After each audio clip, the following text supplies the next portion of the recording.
अफलातून ने कहा था ना कि खूबसूरती देखने वाले की आंख में हुआ करती है।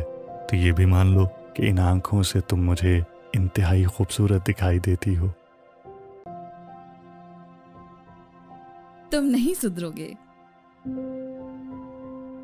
कांट भी तो कहता था कि खूबसूरती एक ऐसी चीज है जो हमें बगैर किसी जरूरत और लालच के मसरूर कर दे। मुझे भी कुछ ऐसा ही महसूस होता है जब मैं तुम्हारे साथ होता हूं। ये तुम शायरी कर रहे हो या फलसफा बयान कर रहे हो? मैं तो बस खूबसूरती के फलसफे पे बात कर रहा हूं। जैसे निश्चय कहा करता था कि खूबसूरती हमारे अंदर से उस बच्चे को बाहर निकाल लाती है जो इंतहाई मासूम और शोख होता है।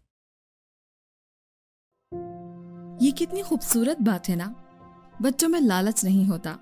इन्हें दुनिया का महंगा तरीन खिलौना भी दे दिया जाए तो ये ऐन मुमकिन है कि वो इस खिलौने को छोड़ दें और इसके डब्बे के साथ खेलना शुरू कर दें। बिल्कुल।